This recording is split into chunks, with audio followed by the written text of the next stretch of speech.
Hey there, everyone. Welcome to episode 2 of the Trauma Show. Man, it's already starting to take off. We've already gotten approved on Apple Music. It's like Apple Podcast, I think, is the official term. It used to fall under Apple Music, but we're available on Apple now. We're available on Spotify. We're available on Amazon Music, and also the Google Music Store, so Google Podcast as well. And while I was kind of freshening myself up this morning, I happened to find a TikTok video of a guy who claims that if you put $1,000 into SHIB back in September of 2020, which I don't even believe it was a thing, he claims that you would have made about $74 million at the all-time high of SHIB. And I kind of wanted to question that just a tad little bit. You bought $1,000 of Shiba Inu. September 2020, $1,000. November 2020, $2. January 2021, $2. March 2021, $42,553. May 2021, $3,382,978. May high, $74,468,085. July 2021, $17,808,510. August 2021, $16,638,297. Only because I think that there's a lot of like misconception about that. I don't truly think that it would have been that way, but we're gonna check it out and see, because for those who remember on the crypto show, I had actually put $2,800 into SHIB when it was 0.000000002, when it was worth absolutely nothing. And I put $2,800 in, and I had close to 300 billion SHIB. And again, mind you, these are those token swaps that you had to go across seas and use the VPN to go get. I don't even remember where the hell I bought it from. Drip feed. No, it was something weird. So I punch into my lovely little dandy calculator here.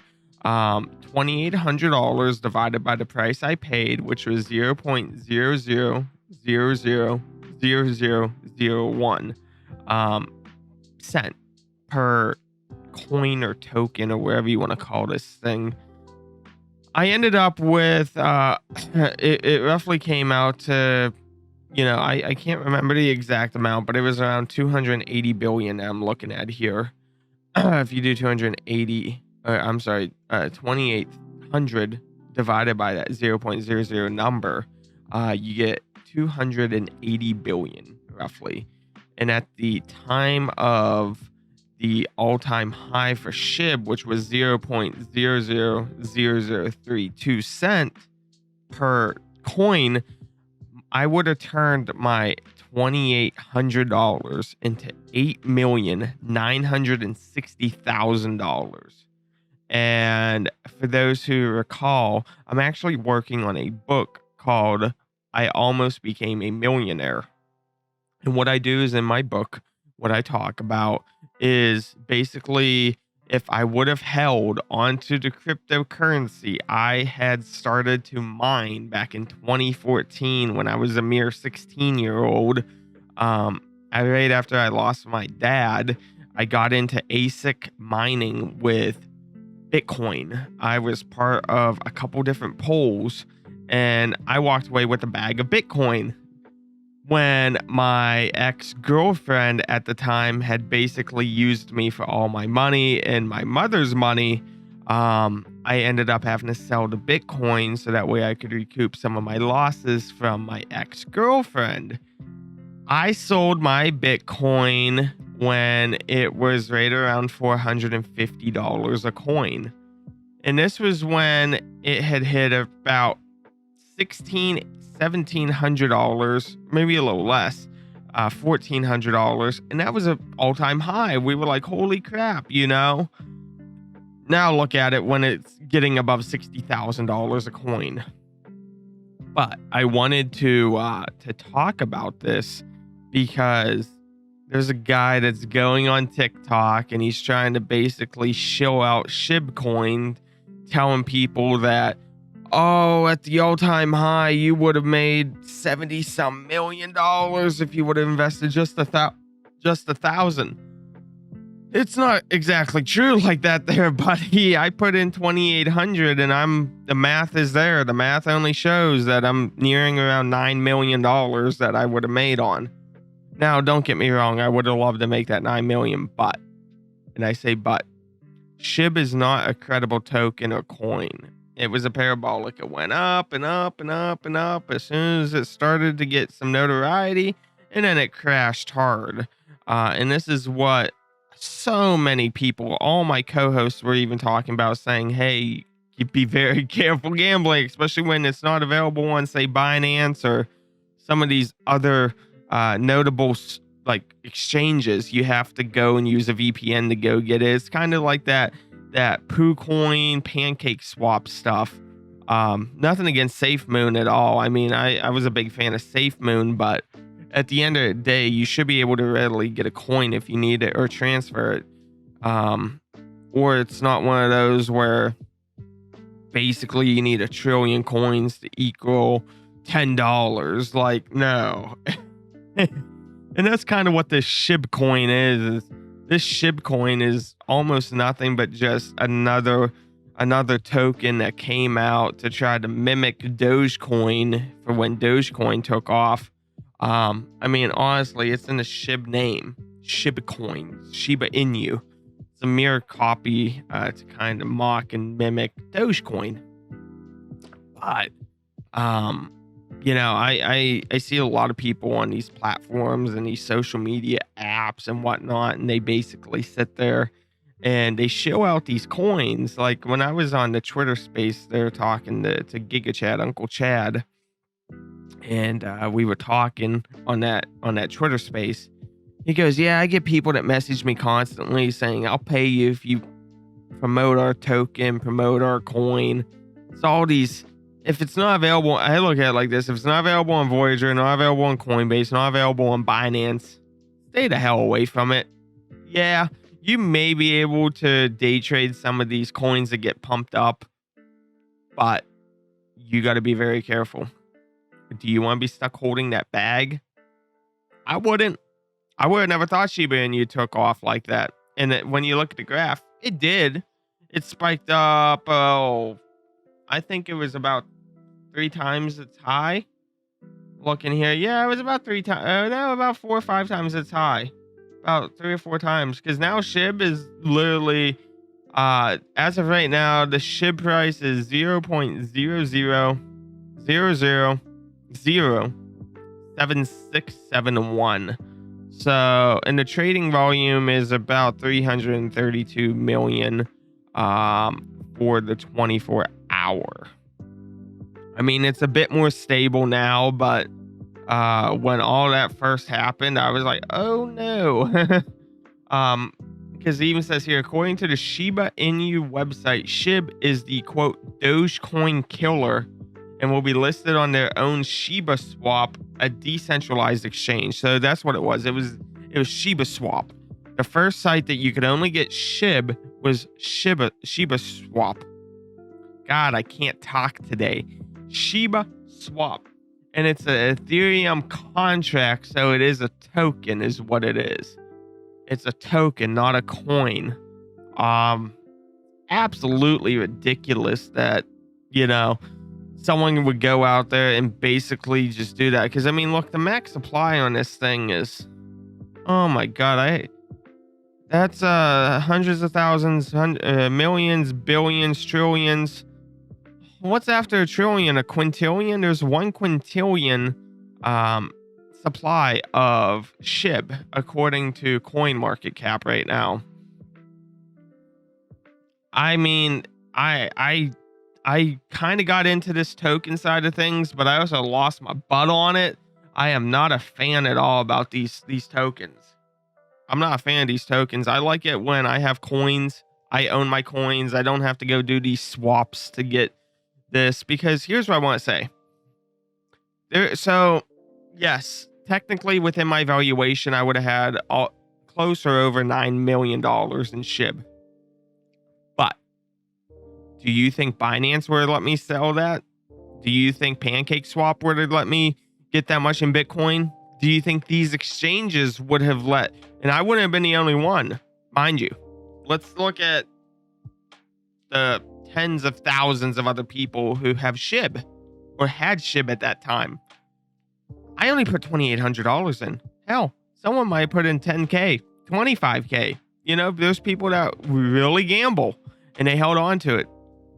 So times that by 3, 4, 5, 6, even 7 times what I put in.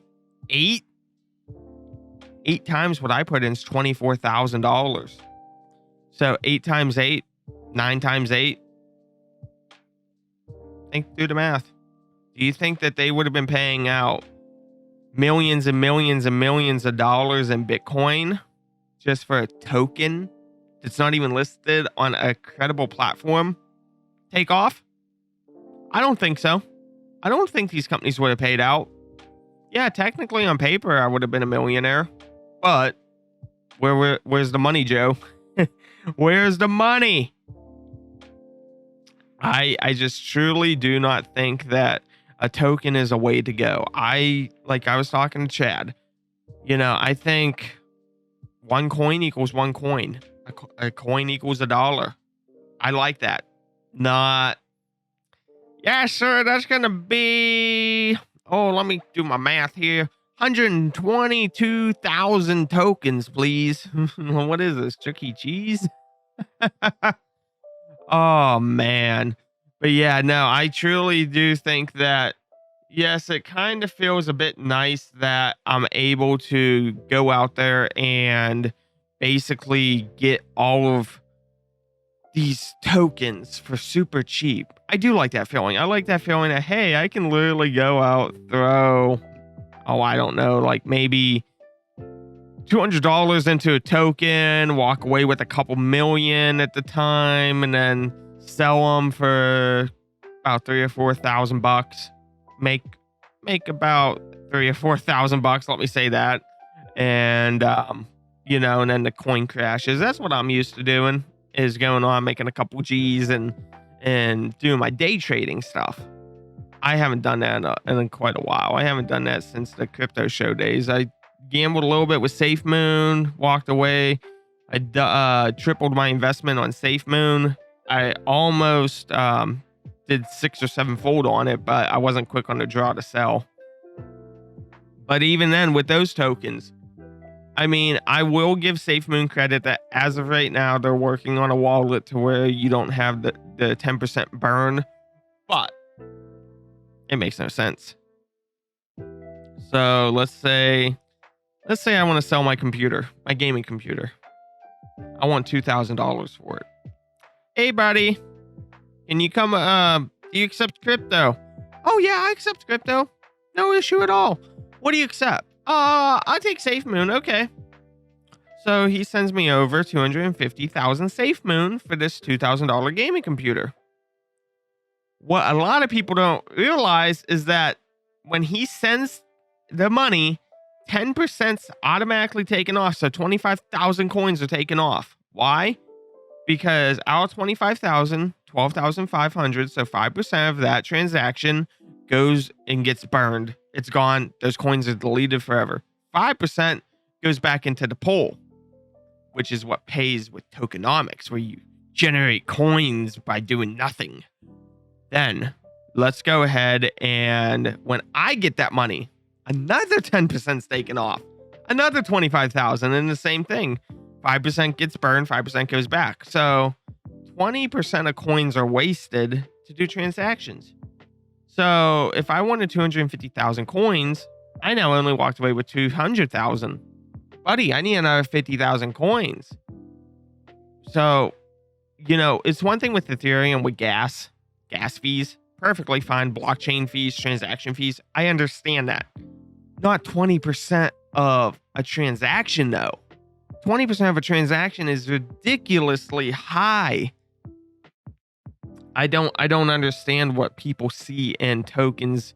And like Chad said, where you have to go to Poo Coin that literally has the BC emoji as their thing, where you possibly get put on, you possibly build yourself onto this rug, and then they pull the rug out from you, and then all of a sudden the people who've been showing this and promoting this coin now actually ended up, and literally all they happen to do now is basically steal money.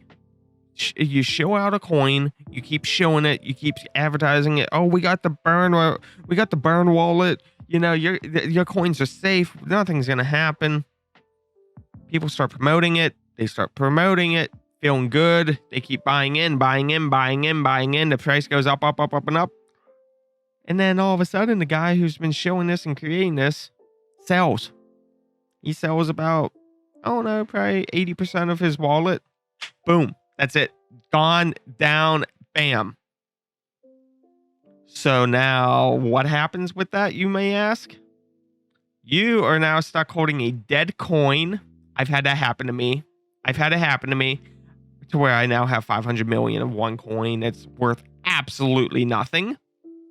And it's on PancakeSwap. I'm sorry, Trust Wallet. It's on Trust Wallet now. I had used PancakeSwap. Safe Bitcoin, Safe Mars, Safe Moon. Oh, not Safe Moon. Safe Mars, Safe Bitcoin, Safe Earth. All these safe coins. They're not really safe, are they? Not when you find out how quick it is that people are able to pull a rug out from underneath you, and then all of a sudden you're stuck holding your bag because no one wants a coin that's already been sold out, dumped on. No. Instead of passing it along to another developer because they're sick of it, kind of like how Billy Marcus did. Billy Marcus moved on, said, hey, I'm passing along the project and everything. Good. Awesome. Billy, that is absolutely fantastic. He was the guy who created Dogecoin. But then, you have people that's not like him. You have people that is not friendly. You have people who are malicious, who want to steal. And when they literally go out and they just trash the coin, they sell it. All their, they sell whatever they had in the pre-sale, or, what was given. They sell it all. They sell it entirely. And now you're stuck holding the bag. We definitely need to stop this. There was a Twitter account called War on Rugs. And the issue with that was it did call out some good projects that was a rug pull, but it also called out some that was good, who was possibly competition. And as people started to investigate who this account was, because it started growing very rapidly on Twitter, this War on Rugs, they found out the guy who is running this actually is a Ponzi scheme, and that he actually did a rug pull himself. He created a coin and he shielded out on numerous fake accounts, and he sold out and left people holding the bags. So now you got him acting like he's a saint. It's something psychological, I would say, to where you do something, but then you do something to combat and act like you never did it. It's one of those things that, what the hell, man? You can't be doing that. That's not fair. You scam someone. You gotta stand up for it. You gotta basically be honest. It's like stocks. It's like an IPO. It's like, let's say Elon Musk has 60% of all stock for Tesla, and the price of the last 40% of shares are going skyrocketing. They're booming, like 20, 30, 40, $50,000 a share. All of a sudden Elon goes, hey guys, I'm out. Sell 60%. Massive sale order comes in. It crashes, it tanks. Who's going to buy Tesla now? It already hit a massive high, and now there's a bottom low. It's like those parabolics, like a parabolic, and when it comes to the stock side, Sir Isaac Newton got hit in the head with an apple because of that. That's how we discovered gravity. What goes up must come down. But yeah, that's a little quick story, a little excerpt from my book, because I had seen that, and it goes, You could have made 70 some million dollars if you only invested 1,000. It's not quite true. Do the math. It's not quite true, but I would have made around 9 million. Unfortunately, that's not the case with me now. But thank you all for tuning in on this episode of The Trauma Show. Be sure to check us out on Apple, Spotify, Google, Amazon, iHeartRadio. We're on all of those. Thank you.